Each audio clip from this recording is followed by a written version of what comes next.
What's going on, YouTube? This is episode 14, once again, of the Super Deformed Gamescast. We had some technical difficulties last Thursday, and so we're going to re-record this episode while trying to avoid some of the topics we talked about last week because we already talked about that. Um, mm.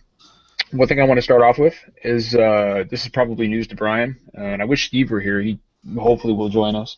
But thanks to Gabe, you can now download this and all of our episodes on iTunes for free. So we're on iTunes now. Just go to the iTunes store, type in Super Deformed Gamescast, and everything's right there. Just one more way for you guys to listen to us. So Gabe, thanks a lot for getting us on iTunes, dude. That's fucking huge, and I really appreciate that. Sure, man. Sure.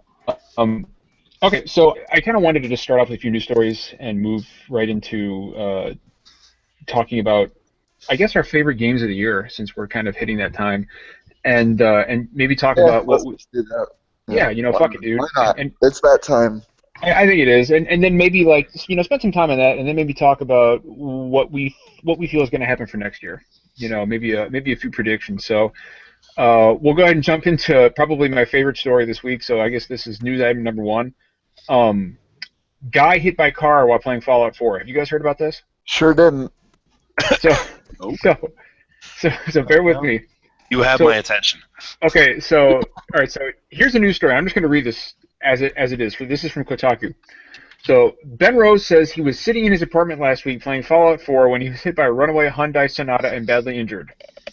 As CBS local affiliate reports, the Irving man says he was in the middle of a Fallout 4 session on his Xbox One when the car, with an uninsured driver behind the wheel, drove straight through the wall of his apartment. Rose suffered a fractured vertebra and sliced his Achilles tendon. Given what happened, his injuries could have been a lot worse, but Rose reckons that he was spared further damage by the fact he was sitting in a big, comfy gaming chair. Of course. All I gotta say is the post-apocalypse is a dangerous place. At least there's like some nice little way to cap off that story there. So yeah, he's okay. But I mean, there's actually a picture right here, and I mean, dude, wow, this is legit. That car came right through the fucking wall. All I gotta say is this: if I'm a company that makes like cushy gaming chairs, I'm using this guy as my poster child. Dude, seriously, no, it will save your life. That is a brilliant piece of fucking advertising, dude. Can you imagine the commercial for that? Some dude's just sitting there playing games in his living room, and all of a sudden a fucking truck just comes through the wall, knocks his ass out, and there's this huge smoking pile. But the chair, and it's surrounded by all this debris, the chair is fucking untouched.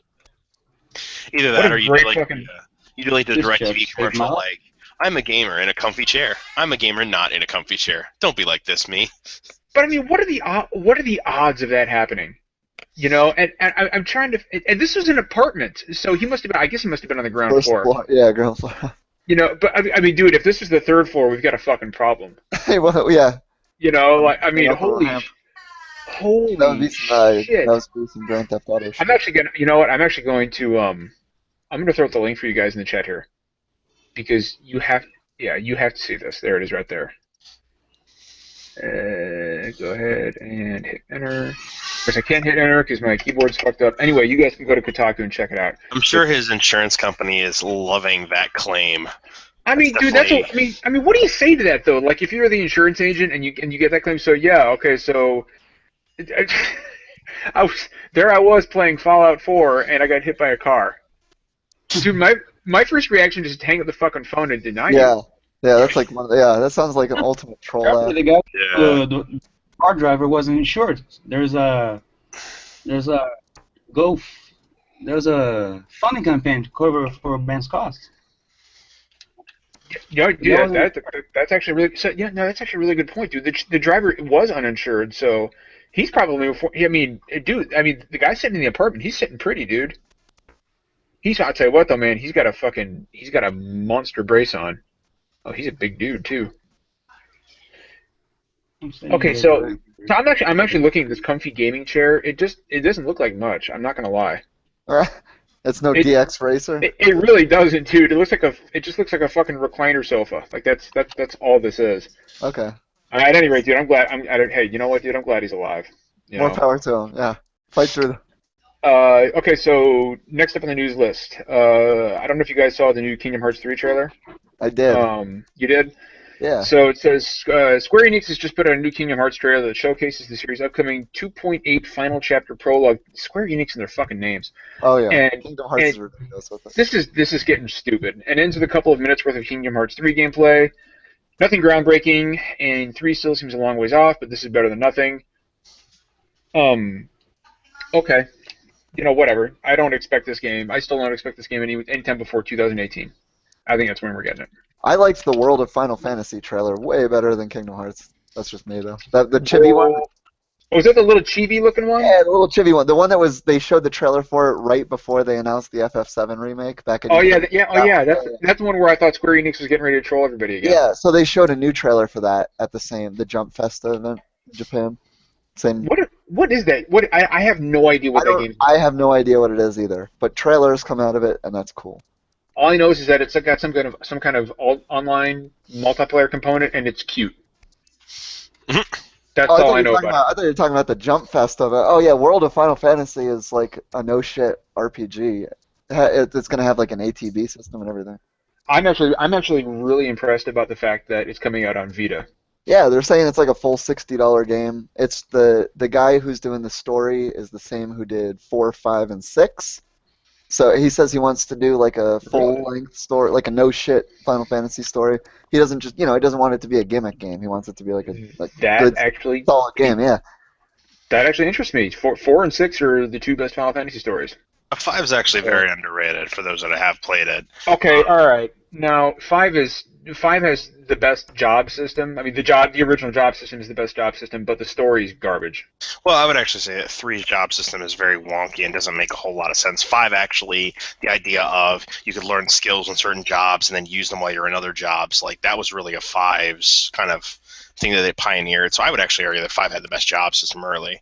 But like I just said, it's very funny because the game's not really talked about as much because obviously it wasn't released in North America initially, but it's actually not. It's actually very, very strong as well.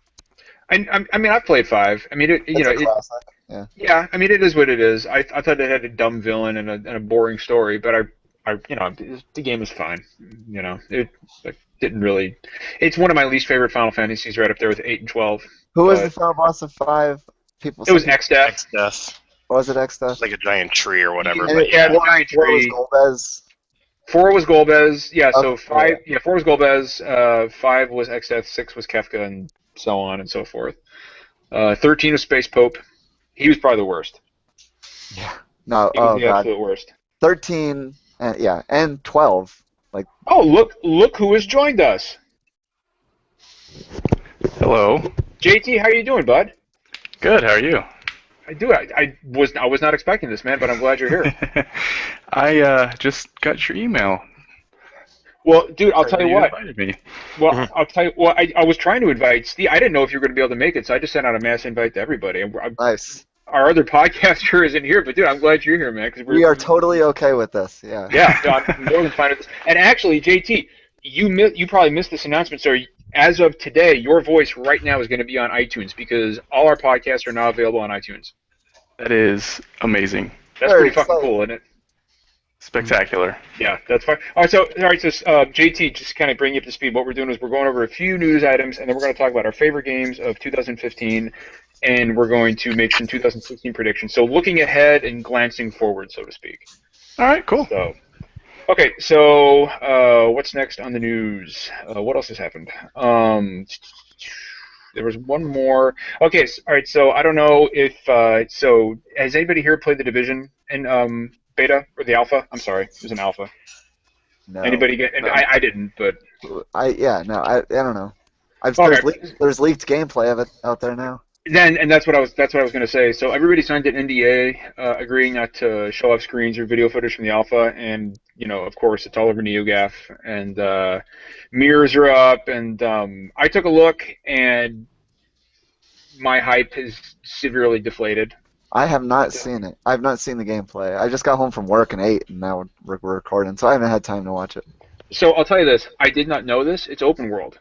Like massively open world. It's a Ubisoft game. I mean, like you can almost just take that for granted. I didn't realize. I thought it was more like a hub-style Destiny kind of game. But so did I. I thought it was like Phantasy Star Online-ish.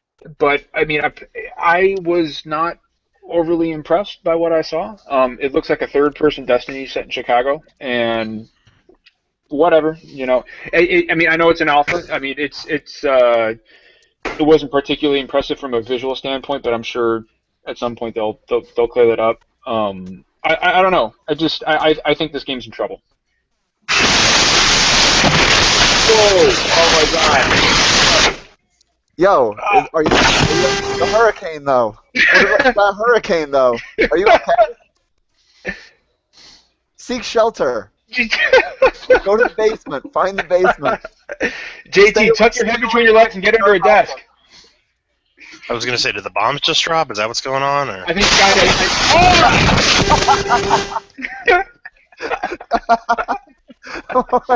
what the hell's happening? JT, I take back everything I said about you being on our podcast. Get out. Oh, he took it. He left. For real though, I hope he's all right. I hope he's fine. I hope the hurricane passes over and everything. Dude, now I'm gonna feel really bad if somebody like kicked in his door and just like dragged him away from his computer. I'm gonna feel really bad. I'm gonna send him another invite just in case he because now I'm genuinely concerned. Crash to his house. Dude, what the hell was that? Holy shit! All right. What were we talking about? I don't know, man. I don't know. Video games. We were talking about video games or something like that, dude. I'm looking for this. We were talking about the division, I guess. I don't know. Yeah. I'm looking for this. I'm looking for the footage. Having trouble finding it. Hold on, let me see. Yeah, it's on NeoGaf. I mean, there's a thread about it. Yeah, I found it. It is what it is. I think it's coming out. I don't know. Did it get delayed? I don't think it has a date yet, or is it April? I could have sworn it was coming out early next year at one point, but I don't think that's accurate anymore.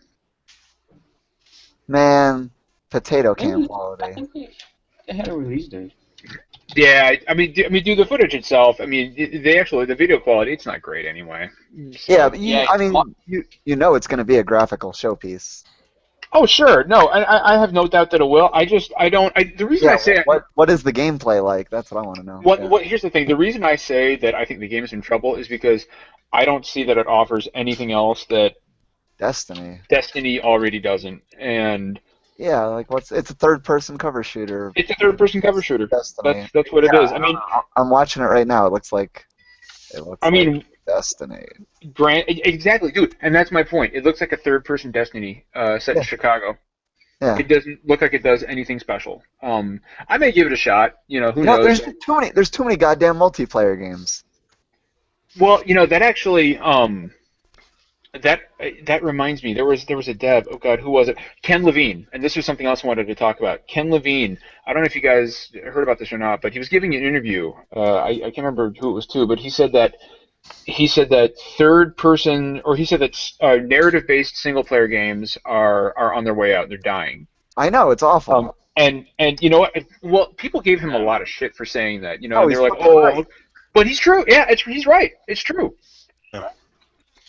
But unfortunately, it's not. I don't think that's what players want. Players want a balance of both single player and multiplayer type experiences. I mean, honestly, that just screams laziness on developers' parts to me. It's like, we don't feel like creating a story, so just make it multiplayer. Yeah. It's bandwagoning on a trend. Yeah. That's exactly. Hold on. I just got a message. I just got a message from JT. He says his Astros must be going out. I'm gonna ask him if he's. I'm gonna tell him to try coming back on. Yeah, sure. If he does that to us again, he's banned forever. He is, and I'm gonna make sure he knows that. That scared the fucking shit out of me. I just sent him a message, tell him to come back. But think about all the games So Call of Duty Black Ops 3, everything about it is multiplayer. It doesn't even have a single player campaign. It's the zombies is co-op. It's got PvP deathmatch, the standard Call of Duty multiplayer, and then the campaign is centered around 4-player co-op. Then you get your Destinies, you got your Rainbow Six Siege, you got the Division coming out, the Evolve earlier this year. You just got Battlefront, all these games that are purely multiplayer focused, and they're oversaturating the market. Really, That's that's what. Well, I how I see it. I get tired. dude, look at what happened to Resident Evil, starting with 5. You know, that's really where it started. That's when I first noticed, like, man, what the hell is going on? Resident Evil was this amazing single-player narrative-driven game, you know, Yep. all the way up until 4, and then 5 came in, and it shoehorned in this pointless fucking co-op. And in my opinion, I don't know about you guys, but co-op in Resident Evil completely killed the atmosphere of the game. Yeah, yeah. It, Yeah, Resident Evil 5 is I think Resident Evil 5 is a good game, but it's. yeah, I but it's would not have. a I But would it's have not a liked good it Resident better. Evil game. I would exactly, like it better if it was single player. Absolutely. exactly. It didn't No, need no. multiplayer. I don't care. I didn't care about the co-op. Now, and of course, Resident Evil 6 was a fucking shit show.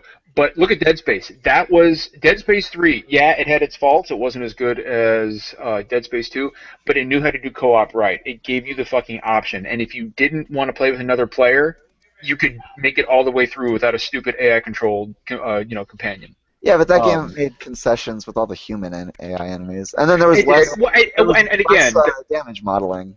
well, yeah, like Dead Space 3 had its own problems beyond co-op. I mean, I don't consider that to be incredibly egregious. I mean, the co-op, it was avoidable. You didn't have to do it, but that game had a litany of other problems.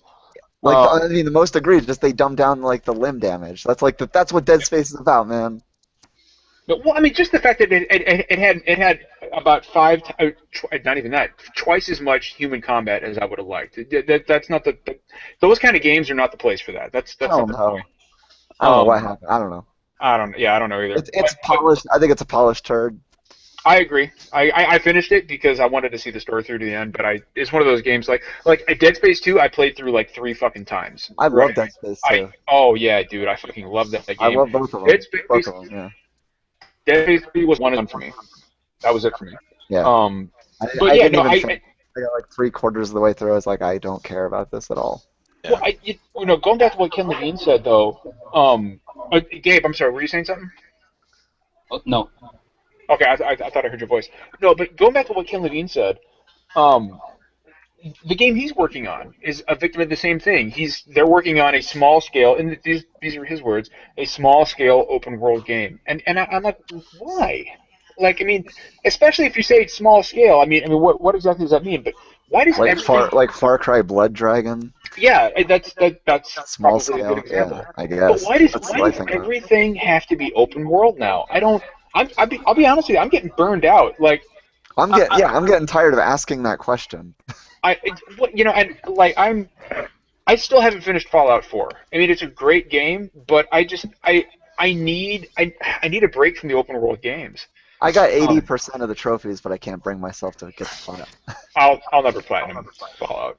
It's a lot of collecting. Yeah, I a lot of just want to collecting. point out I've only got 9 more to go, and yeah, ever since I wrote my difficulty article, I had to beat the game on survival, so I'm doing that now, just to prove it to myself. Yeah, well, I mean, hey, JT, there he is, buddy. But kind of going back to what you were saying about the single player experience, I think the real issue is there was such a prevailing sentiment in the community and in the industry that if your game is on rails, if your game holds the hand too much, if your game tells you go to A and then go to B and then go to C, it's bad. And it's like, that's not necessarily the problem. Now, if that's what you're using to cover up lazy gameplay, then yes, it's a problem. But you can do a linear game that's incredibly engaging and really fun to play. You just have to make the freedom of choice come out in other aspects, like make the freedom come out in different gameplay. You can do different tactics and enemies differently or things like that. Like, you can take other aspects. But the problem is people have just come to this general conclusion that everything must be open world, everything must give the player all the choices in the world, and it's like, I just want to sit down and you tell me what to go kill and I go kill it. There's some fun in that. Well, okay, so I want to bring JT up to speed real quick. JT, what we're talking about is Ken Levine, the BioShock guy. He was giving an interview, and he said something that rankled a lot of feathers, but it's true. He said that single player narrative focused games are on their way out the door, and we all tend to agree with him. I want to see what you think. Yeah, absolutely. I mean, you can see that just by the games that are released lately. There's a definite trend towards, and I think Destiny speaks a lot towards that. It's a big budget game, that is definitely catering towards the market of being a service and not just a narrative. Well, and I'll tell you So- what, if there is any game that is guilty of completely lacking a fucking narrative, it's Destiny. You know, I'm That's I'm true. watching The Division right now, and I feel it.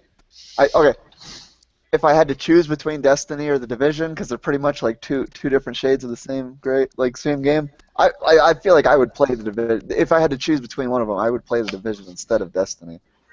Because you can't they're so similar. You can't play both at the same time. Like that would be so repetitive.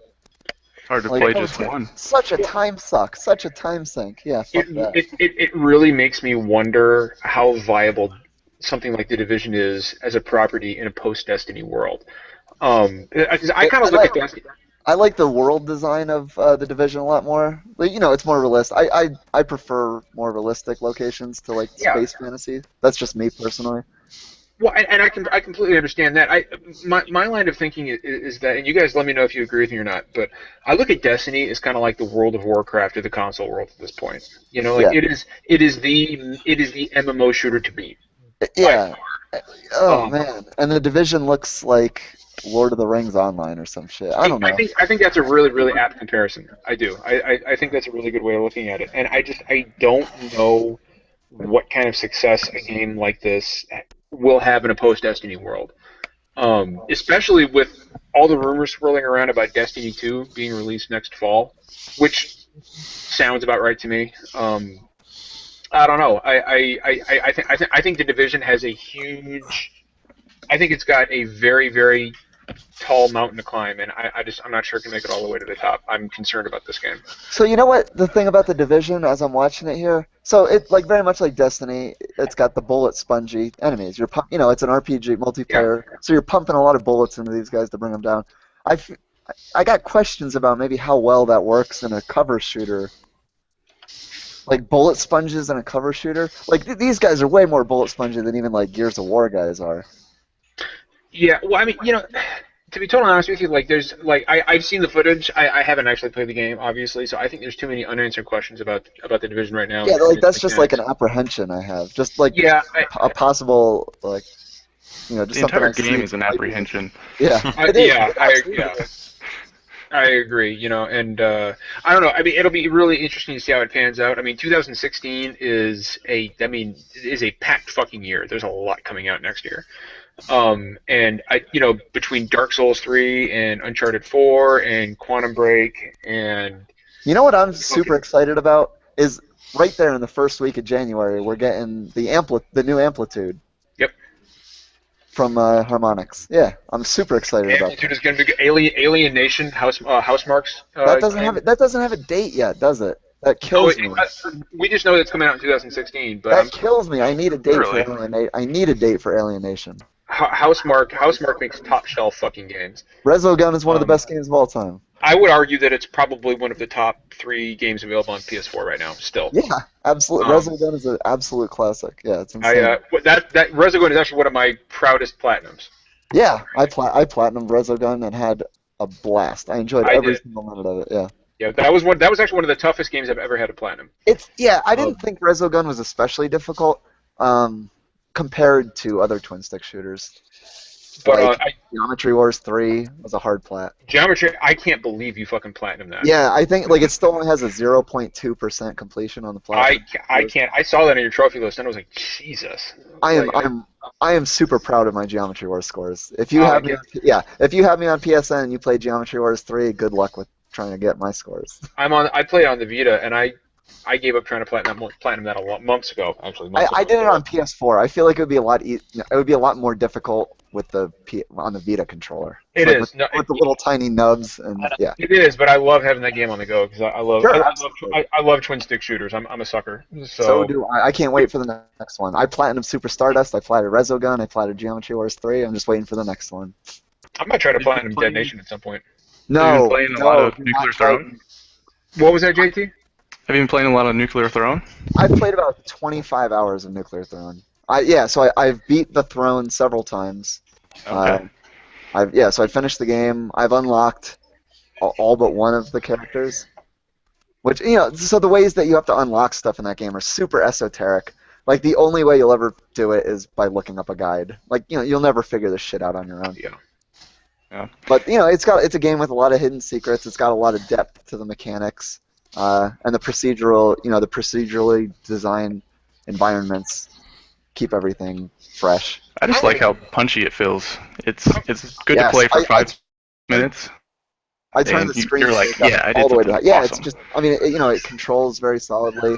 The level, it's very quick. It doesn't waste your time. The loading is quick. You can skip past all the menus, and it's just, you're in, you're out, and it's very satisfying. I'm gonna get around to playing it at some point. But, Absolutely, I think it was only like $12. It's a steal, really. It's oh. No, baby, please. What is it? Okay. Surprise. I don't know. She was probably sneaking up to try to do something. But no, I'll get around to playing Nuclear Throne eventually. It's super good. I'm gonna power Highly my way. recommended. I'm almost at the end of Fallout 4, and after I finish that, I'm probably gonna dive back into The Witcher because I never finished that and I want to get it done. What ending which faction are you going to choose with Oh, Fallout? dude, the Railroad, easy. Okay. I went with Institute, my first. The Brotherhood are That's my main massive dicks. There's Yeah. no way. Like Bethesda's version of the Brotherhood is fucking weird. they're like fascists. They are the true villains of the game. Well, yeah, I mean, okay, and it's completely different from the way that the Brotherhood was represented in Fallout 3, which is completely different from the way that it was represented in the classic Fallouts. So it's just like the Brotherhood of Steel is just this fucking crazy weird thing. To be all the completely fair, and this is me nerding out on the lore, the East Coast and West Coast Brotherhoods have a major difference of philosophy. So it's basically like East Coast and West Coast hip hop, like Biggie and Tupac. Exactly, it's like a Biggie and Tupac kind of thing. That's the best analogy I think that you could come Yeah, but I mean, there is something to kind of themselves into a corner, because with the Enclave kind of gone, you didn't have a villain, so you had to create, factions that could be villains, and the Brotherhood has been like the Knights in Shining Armor for 2 straight games now, so they had to kind of find a way to make them less appealing than like, oh, they're the obvious good choice. Like now that I'm near the end of Fallout 4, without getting too heavily into spoiler territory, I mean, to me, there's no real. The game doesn't really have an antagonist. No, it doesn't. It's kind of meant to be like that. Sure. And that's kind of. I mean, I think the closest thing the game has to an actual antagonist is Elder Maxon in the Brotherhood of Steel. But that's only because I personally don't agree with what he wants for the Commonwealth. Yeah. And which is really what I love about the game is that everybody in the game, some people will side with the Railroad, some people will agree with Maxon, some people will side with the Institute. So everybody are gonna nobody's gonna have the same villain in the game recently, which is kind of what I like. I mean, the game very obviously telegraphs the Institute as the villain for the first half of the game at least. Sure.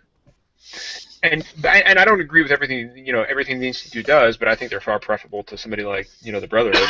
At least Elder Maxon's iteration. I mean, you don't know that until you find out more about them. For the first half of the game, they're only talked about as pure evil. They do creepy experiments on people, and they make they're the ones who are responsible for all the replicants and stuff like that. Yeah, exactly. They're painted as the bad guys, but then eventually they become a more. Well, it's not. They're more gray. I wouldn't call them good guys, but they're more of a gray area. No, definitely not good guys. They're all gray. There are no good guys. There's only gray. Yeah. I would argue the Minutemen are probably the closest you can get to universally. Nobody. Yeah, I would say so. Yeah, the Minutemen are pure rah-rah good guys. Yeah. But they're so inconsequential to the story. I mean, I will say this, and I'm gonna post the link in our chat. But there is actually a mod. It's not a mod, but basically these guys decided that they wanted to find the best possible ending, and they basically have a. How do I describe it? They basically have a method of quests that you do in a certain particular order that you can enable so that all of the factions are still alive except for one, and they're all still friendly with you, so you can keep all of your companions. Oh, okay. So I will post that in just a second. But it's not an exploit, it's not a cheat or anything like that. It's strictly just these guys basically ended up finding it, and I think they did a really good job with it. This is actually what I'm going to do for my survival playthrough, just to kind of watch it work. But yeah, it's like I said, I don't want to get too far into spoiler territory, but needless to say, you're actually you're friendly with everybody, and there's only one group that's gone. So that's the link to it. You guys can see it off to the side. That's the YouTube thing. You can watch those guys, and basically it's a nice like quest breakdown of do certain quests in certain orders, and you can tell that Bethesda actually built it into the game because the dialogue that comes after you do everything actually references the actions you've taken. So they are aware that you did what you did. It's not like where it's like a whole bunch of things are just unfinished. It's actually it's obvious that this ending was built in. Yeah. And like I said, I haven't finished it yet. I'm going to try to power through it this weekend, but I don't know. We'll see. Yeah. So anyway, what I really want to talk about now, I just wanted to get a few news items out of the way, but what I really wanted to talk about, since it's the end of the year now, is kind of everybody's, not necessarily game of the year because it's kind of contrived and everybody's done that, but really just kind of talk about the games you enjoyed the most, maybe some big surprises that you guys had. And I'd rather talk about like surprises because everyone's like, yeah, Metal Gear Solid, Witcher, Bloodborne. Yeah, Fallout 4 is my favorite game of the year. Yeah, like we've talked those games to death. Everyone has talked those games to death. Let's talk about something. I would rather talk about what has surprised us and what has disappointed us. Yeah, that sounds like fun. I got some disappointments, maybe. So, Brandon, why don't you go first? All right. So yeah, I'll start off on a positive note. My surprises for the year. The biggest surprise for me is definitely Until Dawn, and I think that goes for a lot of people. Yep. I was super. I completely wrote that game off early in the year, and then it ended up on it's one of my top 5 games of the year. I enjoyed every moment of it. Like surprisingly great story. It's like the best. It's better than any horror movie that's come out in like the last 5 years, unfortunately, which is really sad. Yeah, no, it really is. Like the horror movie industry is just like in an absolute gutter. It really is. I loved Cabin in the Woods, but yeah, I mean there just hasn't been anything really noteworthy. So that was great. Dying Light was another one. Yes. I actually went through and platinumed that game within like the first 2 weeks it came out. Just enjoyed like every minute of that. I even enjoyed doing all the fetch quest I enjoyed getting all the collectibles to get the trophy because like it was fun getting around the world doing all the parkour. So I didn't even mind going from spot to spot collecting all the dumb collectibles. I guess maybe some people feel like that for Assassin's Creed games. They enjoy that stupid move, but what? I don't know, whatever. But Dying Light did it for me. I just enjoyed being in that world and all the mechanics and everything. So Tales from the Borderlands, another big one. Because I don't know how you guys feel about the Borderlands IP, but the Gearbox IP of it. But I don't care about Borderlands at all, and I think like Telltale absolutely nailed it with Tales from the Borderlands. Troy Baker, a great performance. Patrick Warburton, I mean, just great characters and performances all over the place with Tales from the Borderlands. In contrast to, let's go to my disappointments now. There you go. That's what I'm interested in. Game of Thrones is as shitty as Tales from the Borderlands is amazing. I don't even know what to say about it. It's just so bad. And that is so weird because Game of Thrones is this huge television series, right? And you would figure that Game of Thrones would be the Telltale game that everybody's talking about. Like, oh, it's Game of Thrones, you got to play it. But dude, Tales from the Borderlands is the one that people are saying. Yeah, dude, Borderlands is the one everybody's talking about. Oh, the acting and the storyline, it resonates. And it's funny and it's hilarious and it's also kind of moving and a little sad. And you don't get that with Game of Thrones. You don't get that, at least not the game. No, not even close. The only reason I even bought it was just kind of like to waste some time in between the seasons of the show. Because that means episode 1 launched in December of 2014. So it took like 10 months for all episodes to come out. How long did it take for Tales of the Borderlands to finish? At least season 1? Like 11 months, about the same, yeah. So Game of Thrones was 6 episodes and Borderlands was 5. Okay. That's not too bad, actually. Yeah. All the Telltale ones are 5. So it's weird that Game of Thrones was 6, but it was. And so moving on to my other disappointments, obviously The Order. I've talked that to death. I'm so sick of complaining about The Order. So disappointments. I would say Tony Hawk 5, but like you knew that was gonna be shit, so it's Everybody's. it's not a I think disappointment. everybody's. Yeah. It's still it was worse than I thought it was gonna be, like considerably worse than I thought it was gonna be, and I thought it was gonna be bad, and it's like the worst thing ever. So I don't know. I guess that is still somehow a disappointment. And then I know there's like one more. I guess like no, it can't be Metal Gear Solid. Yeah, that's really it for my big disappointments. It was mostly a great year. Oh, the Black Ops 3 campaign. Ooh, Let's- yeah, I'm let's- surprised you hadn't mentioned that. I'll take That was every hyped up opportunity a to lot. just absolutely remove my pants and shit all over the Black Ops 3 campaign. It's got all the worst voice acting I've heard in a AAA game in years. Like it's Call of Duty. They spend so much money on this. What happened? What happened with the voice acting? Well, here's the thing. Like, is the voice acting really bad, or is Troy Baker just a really hard act to follow up? It's both. It's both, but Yeah, like okay. the voice acting in this, like I said, it's by AAA standards, it's like going back to the PS1 era of bad voice acting. It's some PS1 era, late '90s JRPG voice acting shit. It's pretty bad. I'm not gonna lie. Like, I played maybe 4 hours of the campaign. That's all I could stomach, and it was. No, but the worst is the last mission is when the voice acting is at its worst at the end. Because then it gets all because that's when the story gets all super crazy, and that's when they start going super try hard with with the voices, and it's unbearable. Imagine yourself in a frozen forest. I can't. I can't there's so many, and then I can't. It's sci-fi garbage, sci-fi nonsense. It's like I can't, and that's not and then the gameplay. It's all centered around co-op, and you're shooting stupid bullet sponge robots and. Oh god, those fucking RoboCop enemies are the worst. Waiting behind cover for not only your health to recharge, but also your super magic powers to recharge. You spend half the game waiting behind cover. I couldn't stand it. It's one of the worst things I've played in years. Yeah, dude, those little RoboCop enemies. I don't know what they're called. Nobody knows what they're called. It's a Call of Duty game.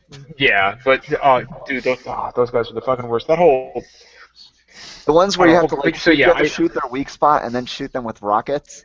Yes, they dude, they it's so reuse fucking those ridiculous. enemies so many times. It's unbearable. Yeah, it's so that's actually a really good list. Those actually hew pretty close to a lot of mine. I'll say this much. I'll start off on a depressing note. For me, the biggest disappointment of the year had to be Metal Gear. Period. From a gameplay standpoint, I mean, it's Metal Gear and it's fucking great, and it's the only thing that kept me coming back because that story. I don't know what happened.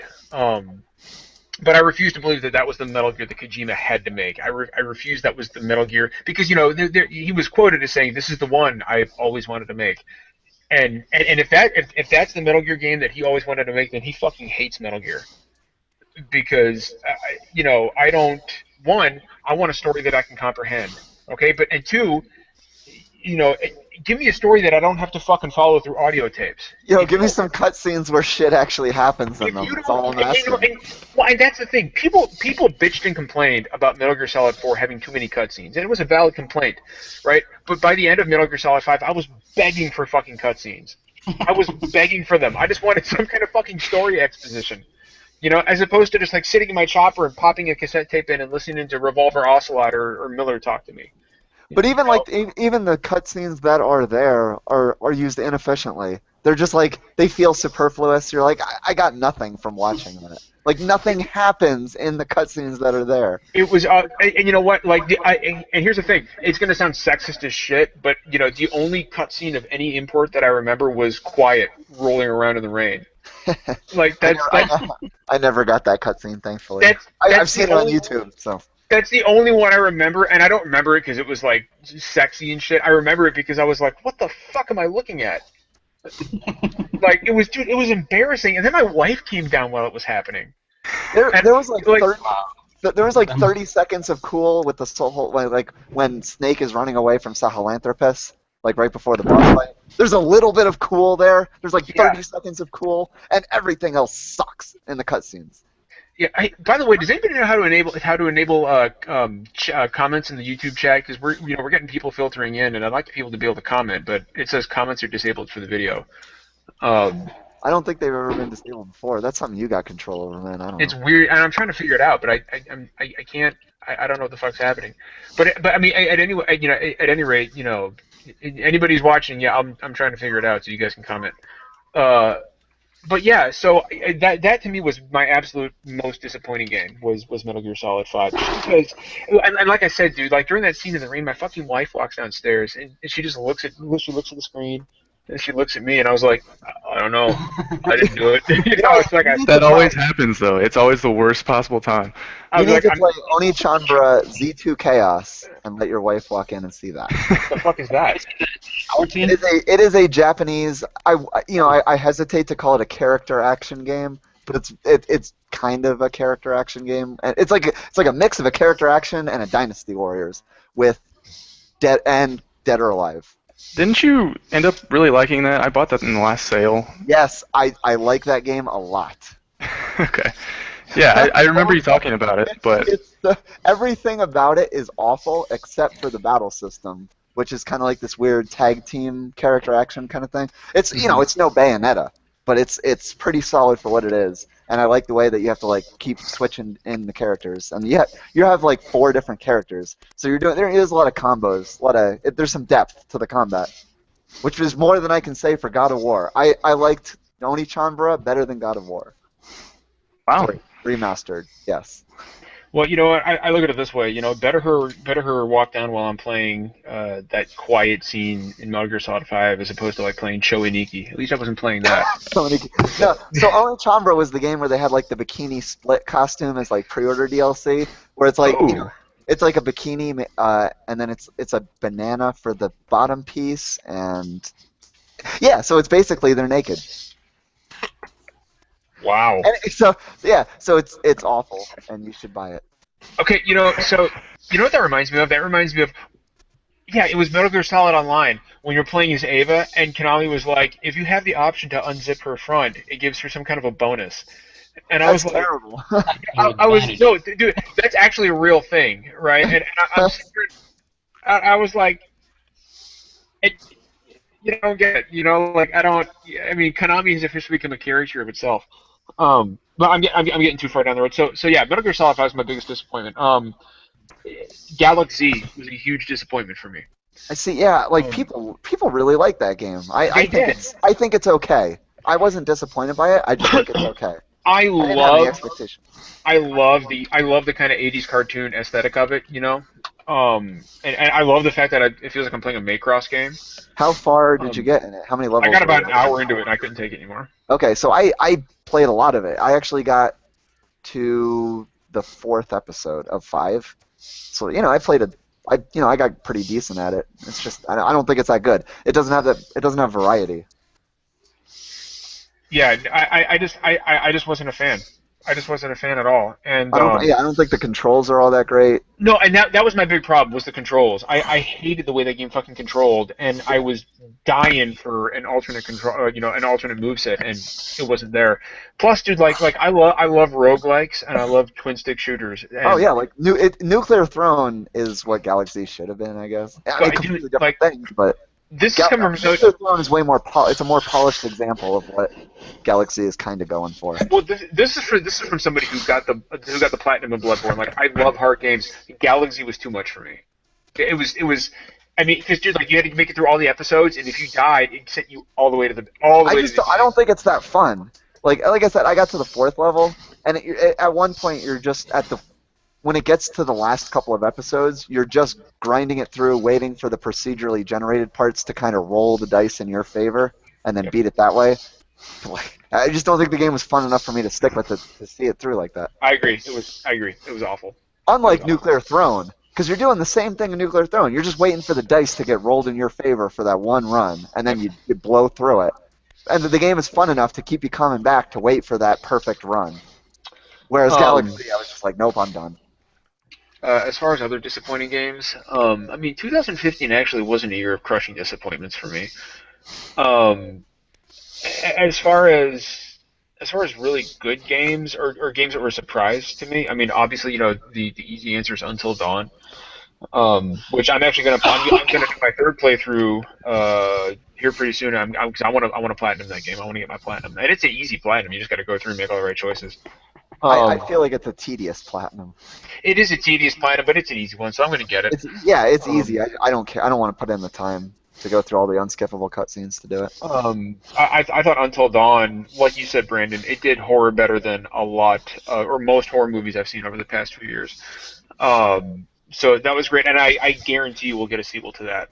The only caveat I have about Until Dawn is I think the idea of a roller coaster shooter in PlayStation VR is fucking stupid, um, and it completely takes away from what made the game what it is. What if it's as good as, or like what if it's as good as Until Dawn was as far as our expectations go, right? Yeah, I mean that's the other thing We all is wrote that. off Until Dawn. Now we're all writing off its DLC. What if that's fucking awesome? Yeah, Somehow. who knows, dude? That may be the case, man. Like, I mean, what if Until Dawn, whatever the fuck it's called in VR, is really good? I mean, who knows? It's entirely possible.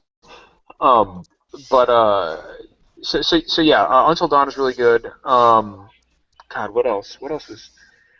Um, actually, you know what? Dying Light.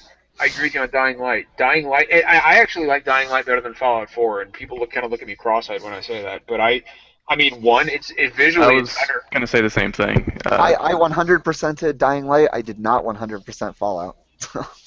Yeah, and that says a lot. I mean, let's look at it, dude. I mean, Dying Light has better visuals. It has far better visuals. That game is Yeah, it that game does. is gorgeous.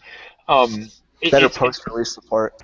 exactly. It's got it doesn't. I mean, yeah, it's a Techland game, and it's not perfect from a glitch or frame rate standpoint, but it's better than Fallout. Oh, Um, way better at launch. I played both games at launch, and Dying Light was a significantly more polished game at launch, at least. I loved moving through the world. I thought the parkour was spot on. I actually thought it did parkour better than Mirror's Edge ever did. I agree. Um, you guys are taking all my talking points over here. Yeah, I know, right? Well, and Brandon took most of mine, so I'm just gonna jump off of what he said. So yeah, and I thought I thought it had a better narrative than Fallout 4 does. I disagree Um, with that. I do. I thought the story was fine. I I think thought it was a Dying lot of Light's fun. story is atrocious. Story and characters and dialogue are all atrocious. I think it's fine. No. I think it's good. I just Okay what for what it is. actually I'll tell you what. One of the biggest surprises of the year to me were the reviews for Dying Light. I thought it Yeah, were reviewed a lot better than it did. it's an underrated game. And I guess that's really kind of it for me. I mean, everything else I've played this year kind of hit the mark as far as what I was expecting. I know we said we weren't going to do like a game of the year thing, but if I had to pick one, it would be Bloodborne. Yeah, same. So yeah, that's me. JT, let's move on to you, dude. All right. Well, kind of been talking about similar things here, so I'll throw a little curveball. But start with my surprises.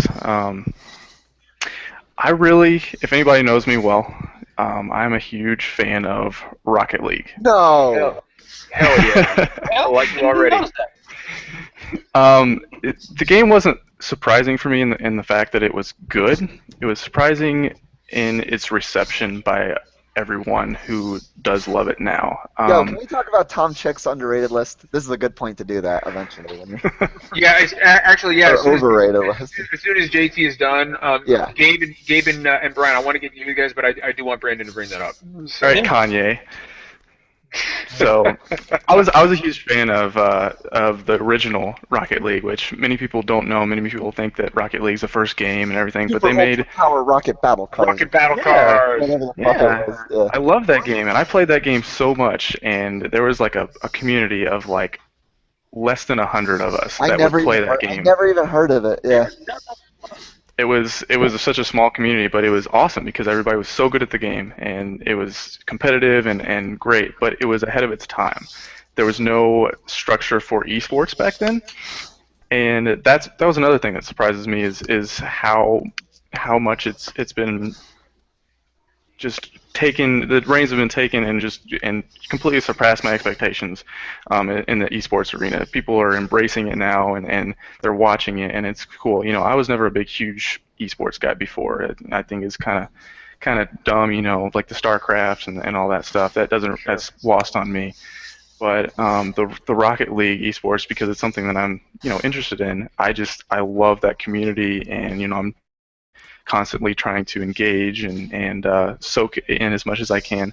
And so that was kind of really what was surprising to me, is that there is a huge following of this now, and I think it's great for Psyonix, the developers. They're a small team, and now they have this huge hit on their hand, and it's finally ready for, it's time for them to shine. Back, whenever Supersonic Acrobatic Rocket Powered Battle Cars was released, That's it. I love that name. that it was kind of, there's no structure in place for them to succeed with a game like this. So I was happy about that. And switching gears a little bit, we talked a little bit about Destiny before. Whenever Destiny first came out, before that, I loved the beta. I played the beta so much. The beta was just, I played probably 30 hours of the beta. And then, I was so hyped for the game to come out. And it came out, and I didn't play it. I think I got to level like 10, maybe, on my first character. And I'm like, I'm never going to touch this again. The Taken King came out in September. And I'm like, all right, they're doing good by this game. They're making changes. It sounds pretty positive. I will give this a second shot. And about the same time, a friend got into it, and so that was kind of my getting back into it time as well. And it consumed me for probably a month. I was playing all the stuff. The dailies and the weekly stuff, and I just really loved that game for a month, and then I put it down. The other stuff came out, and of course I'm playing Rocket League constantly, so that cut into it. But the Taken King, I think that was a surprise for me, because I had written off this game. I wasn't going to come back to it. Whatever. Let people who are into that be into it, but it's whatever. But I actually like it now. I don't mind booting up every now and then. It does have its problems. As we discussed before. It's just a huge grind fest, and any amount of devoted time to it just feels kind of wasted after so long, because new gear comes out or whatever. And I think that's honestly that's going to be the biggest hurdle that Bungie has to overcome with the inevitable Destiny 2. Right. Is that there's also nullifying everything that you've done up until that point. And, Exactly. And they haven't really been able to find a way to fine tune the balance between that. At least not in the way that World of Warcraft has. So. Yep. My disappointment. I was going to talk a lot about what you ended up saying about Metal Gear Solid, but I was so hyped for that game. I was a huge fan of the franchise, and I kind of I look at it differently now because of Metal Gear Solid 5. It was a really sour note to end on, and I didn't finish the game. I probably the opening sequence was the best part about that game. Oh yeah, And dude, the opening sequence was great. I will argue, actually, I will say that. Stick up. What was that, Brandon? All you do is hold the analog stick up. No, I'm talking. It was more interesting the entire game. Yeah, there was that's more what I mean. story Yeah, in it it. was more emotive. It's the most Metal Gear the entire game got. Right, yeah, because you had all this badass shit going on. It was Yeah, but all you're that's doing cool. is holding the analog stick up. You're stumbling through a hospital and there's a guy on fire who's running And after you. And it lasts for an hour. it does last a long time. Like, people give The Last of Us shit, but that's only like 15 minutes. The Metal Gear Solid intro is an hour. And, spoilers, they make you do it twice to finish the game. Yeah, that I You have to go through the hospital sequence at the very end of MGS5 all over again. It's the exact same. I still can't bring myself to play through again to get the true ending. I just can't do it. The true ending. The true ending is when everybody disarms all their nukes. Yeah, I know. Brandon just spoiled it. He spoiled it. Nobody cares. That's fine. Nobody I don't cares. care because the yeah. gameplay has been the best of the series. If they redid all of the other games with the fluidity of the movement and everything that this game has, that would be depending on how the levels would work now, because you can crawl instead of crouch walk or whatever it may be. But I loved Ground Zeroes because it was a sandbox that allowed me to play around with it, and it just felt so right. The shooting was awesome, the traversal was great, the animations, everything. It felt In a good. lot of ways, Ground Zeroes is better than what's in MGS5. I Like would- the Ground Zero, the base in Ground Zeroes is huge. I played that probably 5 times more than the amount of time that I spent with with Metal Gear Solid Yeah, it's 5. too bad the world is fucking boring. Yeah, that's the problem. Like MGS5 has like the most boring open world ever. Yep. Yeah, it's fucking awful. Anything else, dude? You got anything else? No, nothing comes to my mind.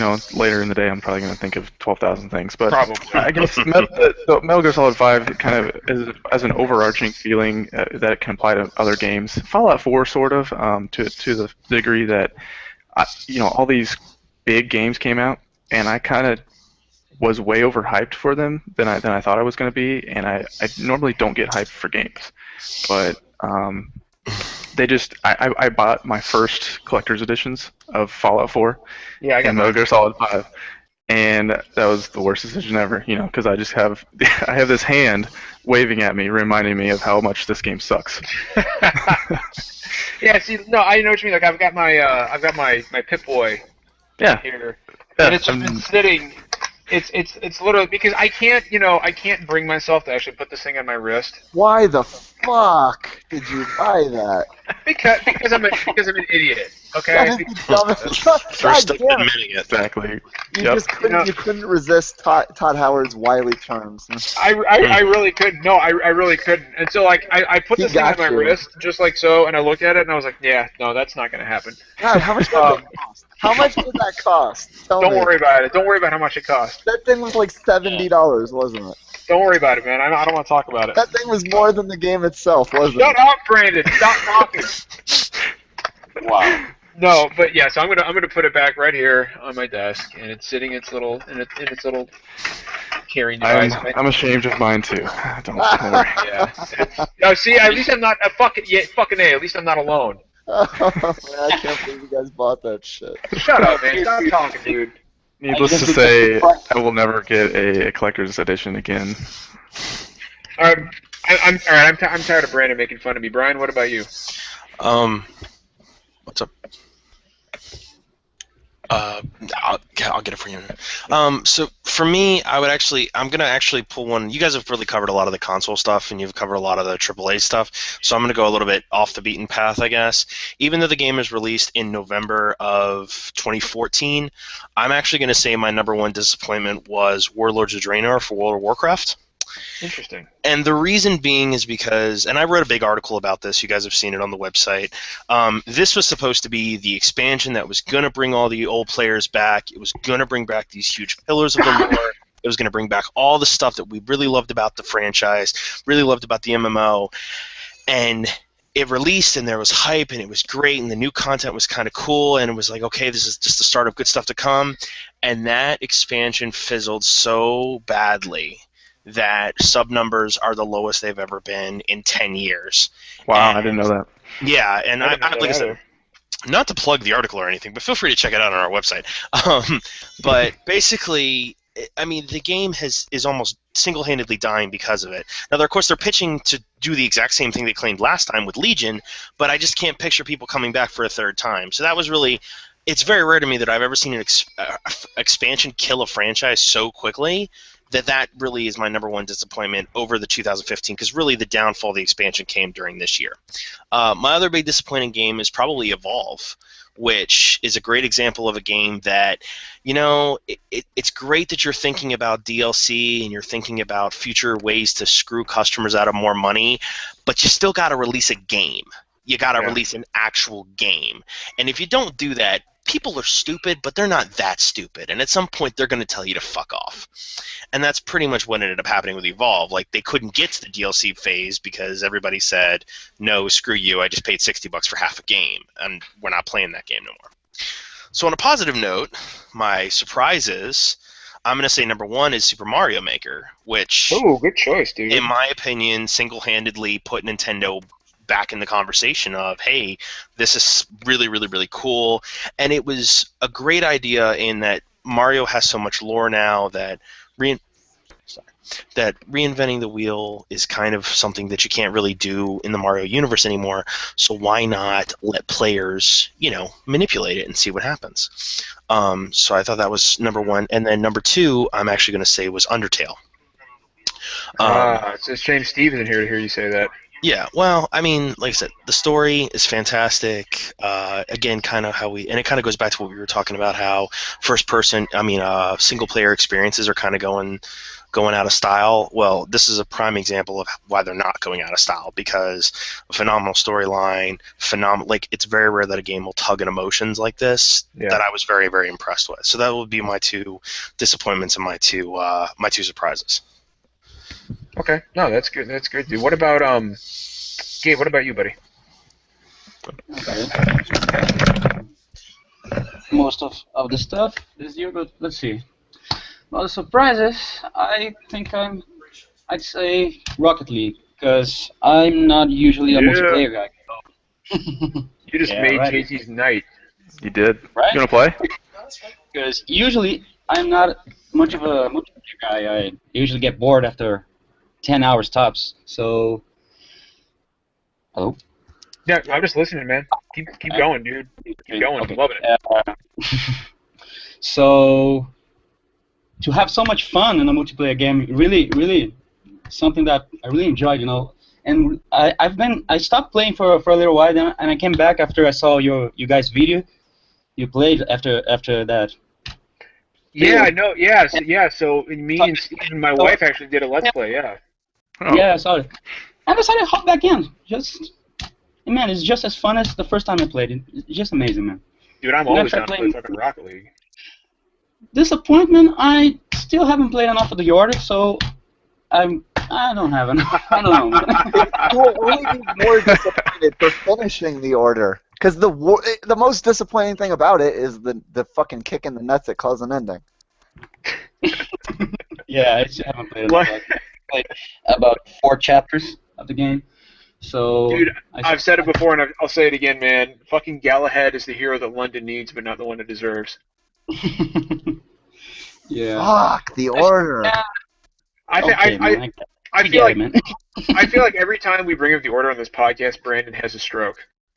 You know what? I really have strong. I'm kind of scared to say that I sort of enjoyed the Order. Oh no! Brandon, I'm gonna have to convince Brandon to allow you back on the podcast now. Yeah, I think he just blocked me on Twitter. There's no positive talk about the Order on here, buddy. That shit isn't allowed. I mean, that's the thing about it. It has redeeming qualities, and that's the only I wish it was just an abject piece of shit so that we could just stop talking about it. Yeah. The Order is the most I've seen the internet talk about such a mediocre game. That is literally the worst. I think the worst possible thing you could say about the Order is that it does some things right, and it pisses you off because you can really tell that it could have been a great game. Yeah, missed potential is worse than just expecting nothing and getting nothing. Yeah, I would agree with the disappointment of the year, just based on it. It was, I did enjoy some parts. So that the fact that the parts that are just horrible, why would you do something like that? And just sitting there, befuddled. It's frustrating, and that makes it disappointing. They kind of set up a cool story, which is why I kind of wanted to see a real ending. Okay, so honestly, I think the two best things you could possibly say about the Order is, one, it was gorgeous, and nobody can take that away from it. And two, it worked. Yep. No bugs, no frame rate drops. No day one patches. It just worked. Yep. And I the thought only thing they patched was the photo mode, right? Yeah, that was it. They patched in photo mode. The only thing, dude, that was it. You can give Ready at Dawn a lot of shit for a lot of things. One thing you can't say is that they didn't is that they put out a broken game, because they absolutely did not. It would be nice if maybe we've seen though difficulty levels too. That'd be great. We've seen though that releasing games that worked is not the thing to do. You can still make money releasing something and saying, "Oh, we'll fix it." Of course, look at fucking Arkham Knight. on Yep. PC. Yep. You know, people still buy it. As far as I know, it still has a litany of fucking problems, and Yeah, people like still I buy mean, it. it's. I feel like they didn't quite get the visual. I don't know. I've heard like they didn't get the visuals up to the PS4 standard yet. Even still, after all the patching, there's still a couple effects that are missing. And As there's far still as I'm effects aware. being added. What was that, Gabe? What?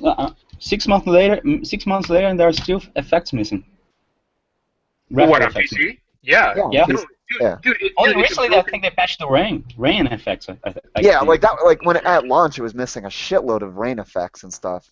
In my opinion, it was a bigger fucking release debacle than Battlefield 4 ever was. Yeah, yeah, 'Cause, absolutely. I mean, They fixed Battlefield 4. I mean, it took them a long fucking time, but they fixed Battlefield 4. Arkham Knight on They PC, will dude, never fix Arkham Knight. Yeah. It will they never be won't. completely fixed.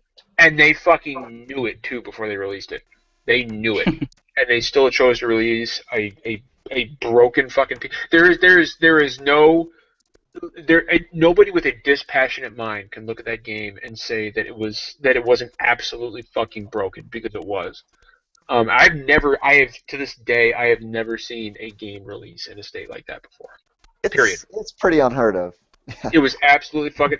And I want to see what this year would have been like if there wasn't Steam refunds right before that. well, and so speaking of this year, I've got a few predictions for next year. And I wanted to see what you guys thought. I guess my first one is PlayStation VR, which I think is going to release in May.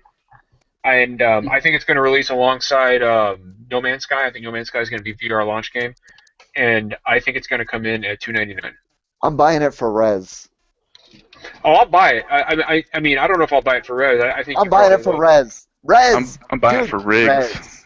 Riggs, dude. I've heard Res. Yeah, well, same close I've heard enough. good shit about Riggs, man. It Yep. looks okay. I mean, It's the like trailer- first-person shooter Rocket League, so why would you not like it? yeah, kind of something like that. Yeah. I mean, to be totally honest with you, I mean, I wasn't impressed at all by the PSX demo, but this shit doesn't demo well live. Yeah, the trailers So, were terrible. but I don't know. Like I don't know. What do you guys think? Do you guys think this shit's gonna sell? I mean, talking about PSVR and whether or not it's gonna, or when it's gonna come out, and talking about the price point. What do you think What do you guys think this is gonna sell? Do you think this is gonna be adopted by the core gamer? I don't know. Right? I think it's gonna go over pretty well. You think so? Yes. I don't think it's gonna be a failure. I don't think it's gonna be a bomb. I think You it's gonna think? go over well. What do you think will be accepted by more people immediately? Not talking about what is the better product, but what do you think more people will buy? The Oculus or the PSVR? The Oculus, because there's greater applications for it. The Yeah, but PSVR is more limited. Yeah, but isn't the Oculus coming in at like fucking a four-figure price? Yeah, and you need a badass GPU to fuel it. Yeah. Yeah, I don't know, man. I think PSVR is gonna sell more just because it's affordable, I mean, it will. We don't know what the price point is, but I guarantee you it'll be affordable compared to Oculus. Can you watch VR porn with PSVR? Hopefully. You bet. If you can't, well, that's the deal breaker right there. Yes, VR wins. I mean, porn drives every industry, so. It does. It does. I still love the fact that Pornhub's traffic took a huge hit when Fallout 4 came out. That was I can't wait to watch The Bitcher in VR. The bit. Starring Evan Stone. I forgot about that. Dude. That podcast is lost in history, but we had some I'm gonna look that up as soon as we're done here, just because not because I want to watch it, I just want to see want to see that is actually a thing and that it exists. Evan Stone is a great Geralt. He's that George of the Jungle looking butt chin dude. You know who I'm talking about. Yeah, I do. You say you don't, but you know who I'm talking about. Does he have lines like "I can't believe we fucked"? You know who I'm talking about though, like the guy. He's a big dude. He's a big. I think I know who you're talking. I'm not the porn aficionado that you appear to be, but I think I know who you're talking about. I love Evan Stone because he's hilarious. He's always having a good time. I love Evan Stone because he's really funny, and he's got a huge cock. He actually does though. It's he was pretty famous for it. I have, like I said, dude, I don't fucking know. I just laugh at the fact that something called the Bitcher exists. But Yeah, it's amazing. Did I so rejoin the wrong podcast? yeah, I know. Yeah, all this. Hey, dude, all we talk about is porn here. You didn't know that? I mean, if we're gonna be talking about VR, the first thing everyone thinks about is Is porn. porno? Yeah, probably. You know, I wonder if it'll be something like out of what's that fucking movie, Minority Report? You know what I'm talking about? Where the guy walks in and he's got the chick behind him. He's like, oh yeah, yeah. That I don't know, dude. That's what I think of when I think of PlayStation VR porn. Just some guy lying on his couch holding the two glowing dildos and just going back and forth. I mean, how does that work? You know, like. I don't know. It's just like, I mean, but here's the thing too. Like, you can't see what's going on around you. So like, what if you're doing that and your wife comes home and you're just writhing around on the couch? You got your big goofy looking fucking VR glasses on, And you're just squeezing the air. and you're just sitting there like, and you've got the fucking glowing sticks, and you're just like spanking the air with it. The person you're describing doesn't have a wife. Oh, dude, fucking, I can't, True. I can't wait for the embarrassment videos. I really can't, because you know that's what's going to happen when PlayStation VR comes out, dude. Like, one guy's going to be playing it, and then his buddy's going to be around dancing around with their fucking nuts in front of his face. Yep. Yeah, perfect. That's what's going to happen, That's amazing. I know that's what I would do, man. Dude, if one of my buddies was playing PlayStation VR, Completely oblivious teabagging videos. I would fucking dude, my dick would be flapping in the wind in front of this fucking guy, and I'd be laughing every second. But as far as what else has happened, That's what would happen if you use it in the barracks. Yeah. Oh my, dude, PlayStation VR in the barracks, I guarantee. Forget about it. Yeah, I would never use a VR headset in a military barracks. No, dude, in Marine Corps barracks, dude, hell no. No, I would never. I would never want to put myself out like that. Fuck no, dude. Oh, You would take that thing off and you would have all sorts of shit drawn all over your body. Half your gear would be missing out of your room. All the beer in your fridge would be drunk. dude, somebody be rubbing their balls all over your flak vest. All your smokes would have been gone. Oh, yeah, dude, somebody would have dropped their whole pack of cigarettes down their pants and just shook it around a little bit and then offered you a smoke. That's what would have happened. Fucking, so what else is happening next year? I don't know, since we were talking about the Division earlier, when do we think this game's going to come out? It's gonna come out March 8th, 2016. Confirmed? Yeah, March. Is it confirmed? I thought it was delayed. March 8th. Oh, well, fuck it. I think it was delayed. I think it was originally supposed to come out in December of this year or something like that. I thought it was delayed. supposed to come out in January. The Division? Yeah. It was always like a spring 2016 game. Oh, shit. Oh, okay. So talking about next year, did you guys hear the shit that happened today about Microsoft and the cloud computing thing? Nope. Okay, so this is a fucking interesting. So this fucking guy. So Gabe knows what I'm talking about. So that fucking crap gamer guy, right? The crap gamer guy on Twitter.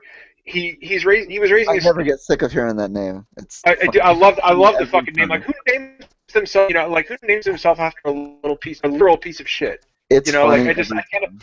I can't imagine what this guy's personality in real life must be like. But so he was talking to Phil Spencer on Twitter, right? And he was like, "Hey Phil, you know, we need to fucking take it to Sony because they got Kojima. You know, like, I don't care, but we still need to do it. So let's lock down Titanfall 2 because I would hate for it to be ruined by, you know, being multi-platform because it won't be on the cloud."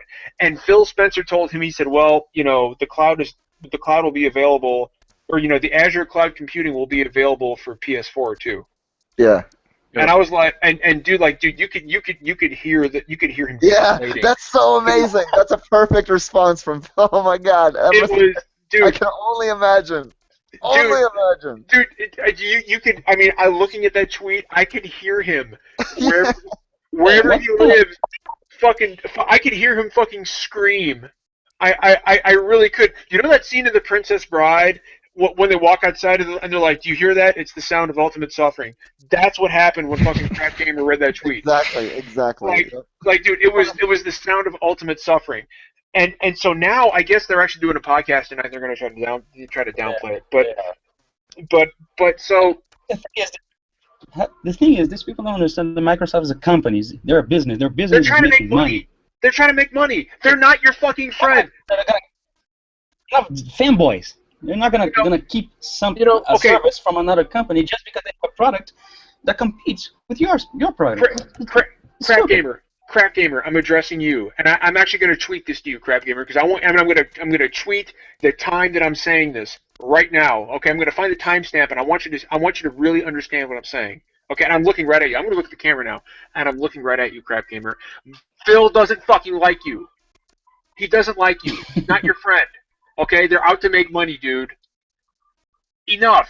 Jesus Christ, this fucking guy. I really should stop looking at his tweets, but as Gabe will tell you, it is literally, it's like watching a crime scene. Or like, you know how when you're driving down I-95, and you see a fucking horrible car accident, and you see a body on the road, and there's a white sheet over it. Everybody is slowing down, not because they're afraid of hitting something, but because they want to see the body under the sheet, right? That's what it's like looking at this guy's tweets. Gabe knows exactly what I'm talking about. Yeah, It's just can't look away. But I mean, seriously, in all seriousness, the whole cloud computing thing being available for PS4, that's pretty big. I mean, I didn't know that. You know, now whether or not PS4 will make use of it is anybody's guess. I don't even know. I mean, when does that actually become a thing? The whole cloud computing thing. Like, when does that actually happen? Does anybody know? I think it's like Crackdown 3, right? Was it Crackdown 3 when that actually becomes like a real thing? Yeah. I think Well, the Xbox One has always had the power of the cloud, and has always been amazing. And beta tested in the future. They have some for the cloud for AI and Titanfall and for the drive avatars in Forza, but nothing as big as destructible environments. But I mean, is that really a thing that is exclusive? Like, I mean, every game has servers. Like, every game has things that have to download, and, you know, Destiny has different things every day, you know, like, could you call that the power of the cloud? Like, I've always thought that, you know, it's not special. From what I know about the power of the cloud...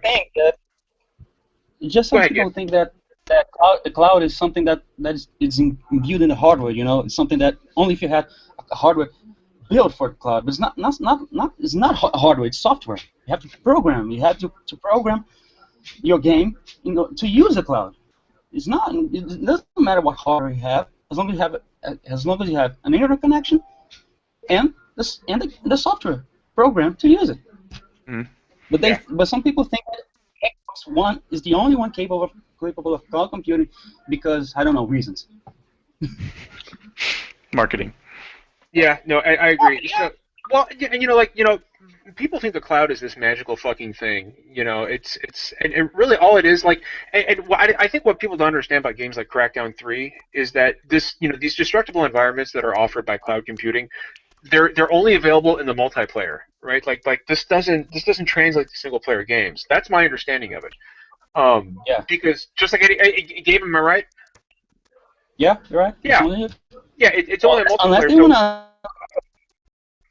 Unless you wanna have a single player mode that is only available if you have an internet connection, which Crackdown 3 is not going to be that case, because they already said that the destruction in the single player is going to be scaled down in comparison to the multiplayer. Yeah. And again, don't get me wrong, dude. I think it's a wonderful fucking thing, and I love my Xbox One, and it has nothing to do with console preference. I think Crackdown 3 has a lot of promise, you know, especially because of the cloud computing. It's one of those games where, you know, I will play the multiplayer aspect of it just to experience that, because I mean, everybody knows I'm not a huge multiplayer guy, except for games like Battlefront where you don't have a fucking choice. But I don't think it's this, you know. I don't think it's this earth-shattering thing, and you know, I'm sure people will dump on me for saying that, but I just don't. You know, I mean, it's not the game changer that people make it out to be, and according to what Phil Spencer said today, it's something that's going to pop up on PS4 as well, or at least it's something that they'll have access to. So, I mean, I don't know. So what you're saying is Crackdown 3 confirmed on PS4. Got it. Correct. No, what I'm saying is Half-Life 3 confirmed on PS4. Okay, because but you heard it here first, folks. You heard it here first. I'm predicting. There's another prediction. Half-Life 3, 2016, announced. I'm calling it now, dude. I was right about the fucking Last Guardian, and I'm right about iOS and Android. Yeah, there you go. Yeah, touch controls. Can you imagine the fucking physics puzzles with your pinky and your thumb? Can you imagine the fucking fallout if Half-Life 3 was now? I wanted it to be announced for mobile and iOS just to fucking sit back and eat my popcorn and watch. Like, I think it might actually shut NeoGAF down. That would be fucking amazing. You really like to watch car crashes, right? I really do. No, dude, I love Misery. I love fucking Misery, which is why I love looking at Craft Gamers feed. That's why I love looking at shit posts on NeoGAF, dude. Nothing gives me a fucking rush like just watching people fucking melt down completely. I love it. People care too much. That's the problem about a lot of gamers these days. Dude, is people just fucking care too much. You know, like people. It's like a guy. It's like a guy who gets on YouTube and he bitches about. He tells you that I don't care about which console sells more, and then he proceeds to bitch for 10 minutes about the fact that one console sold more than the other. I mean, that's nothing You new know? because people were doing that on Usenet back in the 90s. Oh sure, no, absolutely not. No, It's always gone long hand in hand. oh yeah, all I'm saying is that's why I laugh at fanboys because they care too much, and I just don't fucking care. I don't care what I can genuinely say that I don't give a shit which console sells more. I don't give a shit which game sells more. I play the consoles I want. I play the games I want. And I don't let it affect me. As long as we have the game, What's that? doesn't as long as we have the games, doesn't matter who sells. That's why I said I play games and not consoles, dude. Hell yeah. Do we have any more predictions for Brian's like left in the fucking cold. Like me and Gabe or not me and Gabe, but me and Brandon are taking up all the fucking airtime. Brian I don't know, man. What do you think is going to happen next year? You got any predictions for next year, dude? I think you're gonna see. I think Brian just woke up. He's been like, fuck. God, these guys won't stop talking. I think you guys have hit a lot of the big things that are probably coming. I think one of the big things I'm curious to see is what Kojima's first offering pans out like. That's a big one. I would also say that I definitely kind of want to see what's going on with Oculus and see if that really is going to be the future of gaming like it's being hyped up to be. Other than that, you know, I just want to see, I'll really be honest, I just want to see the next Elder Scrolls game. Yeah, you'll see that in 2020. Yeah, well, That'll come out. I mean, if their release dates are any indication, it should be 2016. We should get at least something about where Elder Scrolls 6 is going to be taking place. So I'm excited for that. Yes, I get it. Bethesda makes flawed games, but they also make the better single player experiences right now, and I'm still happy to play them. Yeah, well, and that's one of the things I like about Rockstar as well is the fact that yeah, you'll wait 4 or 5 years to play their games, dude, but goddamn, they're good. That's what happens when you take time with your franchise. That's why games like Assassin's Creed could probably really benefit from taking a year off. Break. Yeah. Take a break, yeah, dude. A couple years off. Because are you ready for Watch Dogs 2? I guarantee that's a good point, Brandon. I guarantee you that'll be announced next year at E3. I can't. I don't. No. I no more Aiden. No more Aiden Pierce. No. Dude, everybody cares, dude. Dude, that game sold. Dude, no, I don't care, but everybody else does. That game sold millions of fucking copies. You know it's Watch coming. Dogs has the exact same ending as The Order. Yeah, it does. Well, he's the exact same character, dude. I know. It might as well be. It's Batman. I don't want. I can't even remember how it ends. But that's the kind of shit that sells, Brandon, and you're gonna have to come to that, man. You're gonna have to accept that. That's what people want. It wouldn't sell if it didn't, Open world games are where it's at now, dude, and now we're bringing it full circle, dude. This is one of the first things we talked about tonight, and I do not want there it is. Aiden Pierce Batman Watch Dogs 2. What the hell are they gonna do with that sequel? That story was such absolute garbage, and they tried to set it up for a whole franchise. What do they do with it? The only thing I loved about Watch Dogs is the fact that Glenn Beck fucking hated it. At least he got something right. Glenn Beck actually did a program after the game was released, and he was convinced that it was teaching kids how to hack cell phones and iPads by hitting the square button. Oh, okay, no, he definitely got it wrong. And I advise everybody to actually go to YouTube and look for Glenn Beck Watch Dogs. No, don't do that. Nobody deserves. No, he doesn't deserve. He literally says for one, he invokes prayer. He says we all need to pray over this, and then he says two. He says, this game is teaching kids to hack into your iPhone and your iPad with just a touch of a button. And I keep my iPad next to my table, and now I don't know who's looking through my camera. And I'm like, this podcast has already been tainted. We have spent too long discussing Glenn Beck. Mm-hmm. Okay, well, how about this? Speaking of open world games, here's another prediction for next year. Red Dead Redemption 2 is announced and released. Please, no. And release 2016. Maybe 2017. Maybe I mean. No, but what did I say? I said and then delayed into 18. I distinctly remember saying earlier this year that Fallout 4 was going to be announced and released in the same year, and nobody on this podcast fucking believed me. Nobody believed me. And look at that. Boom. I was right, and I'm calling it now. Red Dead 2 is going to be announced next year at E3, and they're going to say it's coming out next November. Yo, Red Dead 2 came out in 2010, brah. Okay, fine. Red Dead 3. I don't count Red Dead Revolver, but You can't not count a game that I exists. don't because that game is bullshit. It sucks. It was published by Rockstar. Fine. Red Dead whatever 3 is gonna be announced next year, and it'll come out in the same year.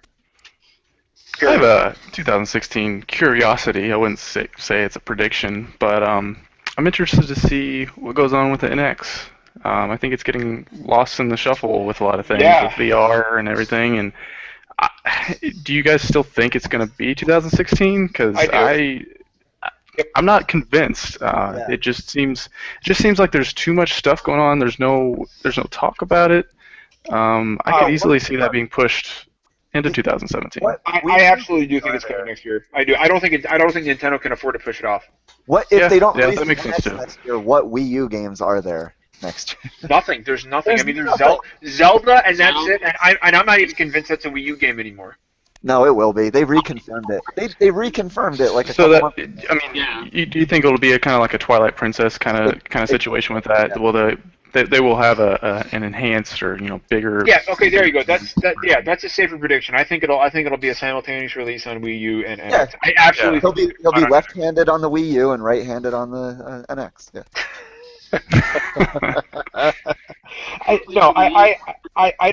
I don't think they can afford to wait.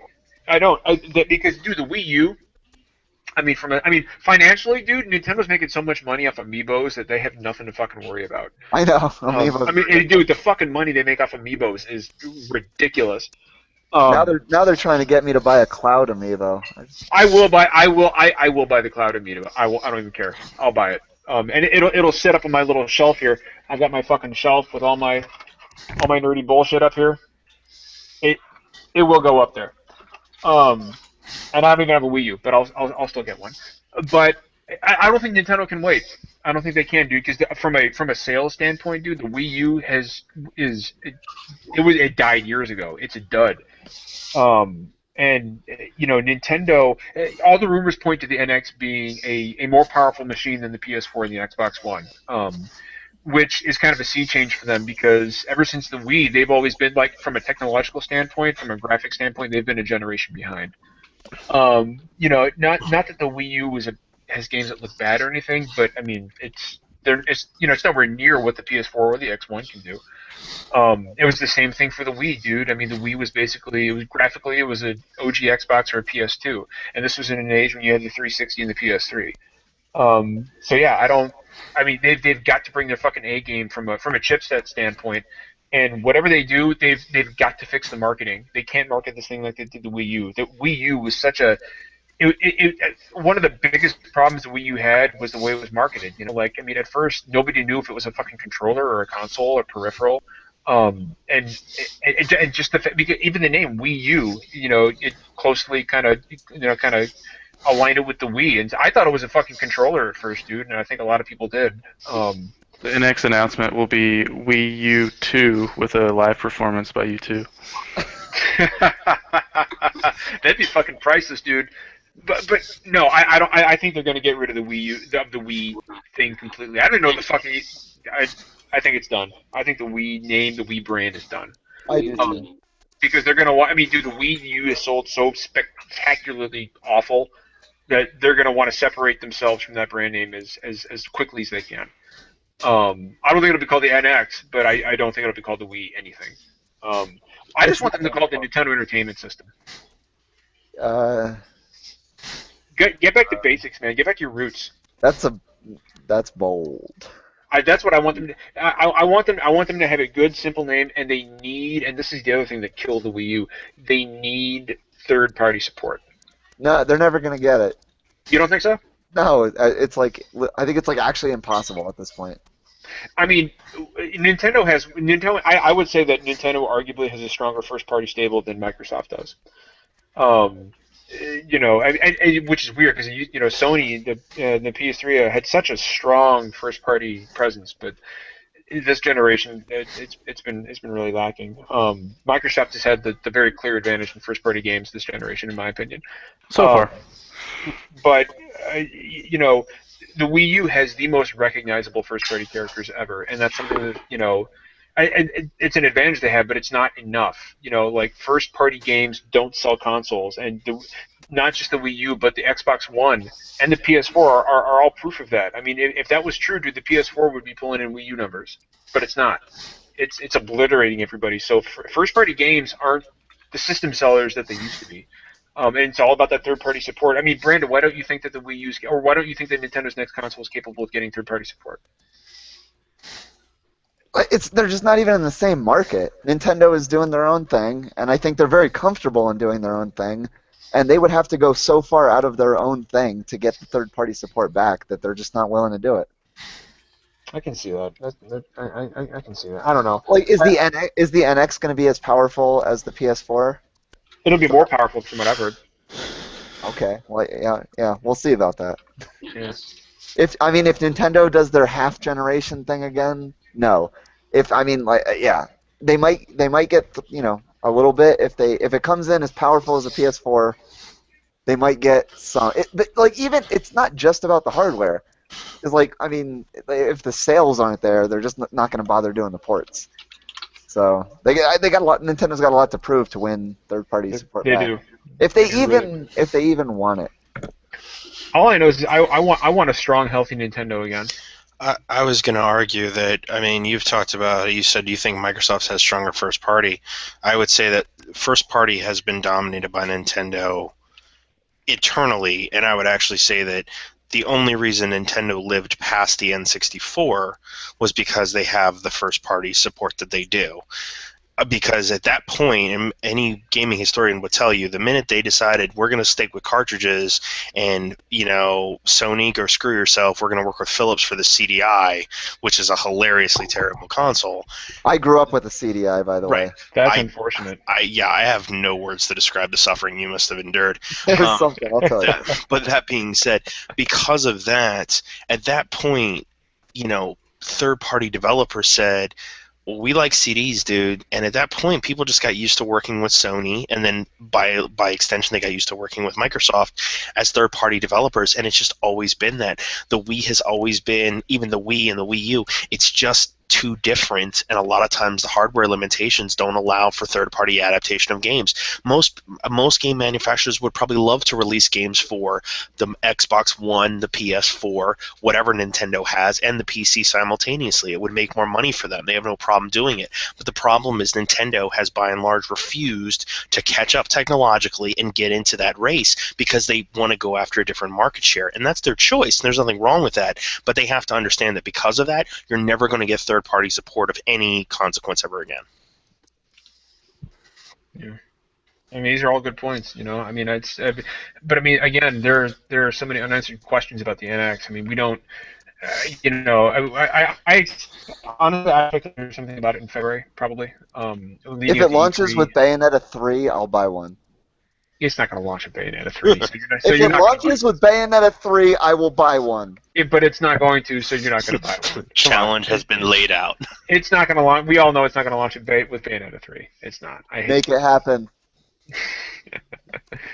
Well, I don't know. Does anybody got anything else? We're hitting about an hour and a half here. I don't want people to nod off. Oh yeah, shit! I didn't even realize how long we were going. Like Brian is. I'm kidding. So I promise that next time Brandon and I won't bogart the fucking mic like we have this. It's really been the John and Brandon show tonight. Sorry about that, guys. No, it's not a big deal. But I think we'd all, to all of our listeners, we've actually, have we eclipsed 100 subscribers on YouTube now? We're at 98. We're at 98, so we're almost there. So thank you guys so much for sticking with us so far. And, to everybody who's listening, I hope you all have a wonderful holiday and continue to get all the best games that you'd ever want. Well, what's interesting, and I'll end on this. When I was on Broken Games HD's podcast last Wednesday, The guy's got like 80,000 subscribers. Our last podcast video, the one or episode 13, when I went on the podcast, it had 30 views. Today it has 271. Nice. And on Wednesday night we had 30 subscribers. We now have 98. So yeah, I mean, we're growing, and just like Brian said, thanks to everybody who's sticking with us. And this is only our 14th episode, and we're still a little rough around the edges, but things continue to improve. And I also want to thank JT for coming on with us tonight, dude. Hey, thanks for having me. I apologize for that train hitting my house I earlier. felt terrible. Like for a minute, I was like, I'm gonna feel really bad if somebody kicked in his door and killed him. I was actually waiting for him to come back and say, "Well, a guy just crashed into my house, but luckily I was in a comfortable gaming chair, so therefore I survived." We can go with that story. I like that. It would have been really creepy if he came back on and I'd been like, "Hey, JT," and it would have been like the guy who broke into his house, like, "Hello, hi guys." I think it has to do with a faulty USB 3.0 socket on my computer. Oh, see, that was terrifying, and we were all very frightened for you, but we're glad you're okay. Yeah, but thanks for having me. It's been fun. Dude. Hurricane USB. Yeah, dude, it sounded awful. But so yeah, we'll go ahead and end it there. It was a good talk. I think we got a lot accomplished. Just as a reminder to everybody, one last time, you can now download all of our podcasts off of iTunes. Just look for Super Deformed Gamescast. Don't forget about our website where we have news, reviews, opinion pieces, and stuff like that. A lot of good stuff. Really good piece from Brian just went up on difficulty in games, so please go check that out. And follow us all on Twitter. You should be able to find all of our Twitter handles on our YouTube page. And with that, as always, I'll say that it may not always be poetry, we may not always agree, but we always keep it real. So until then, thanks for tuning in, guys, and that goes for all of our YouTube listeners as well who are going to see this later. Thanks a lot for watching, guys. We'll see you next time.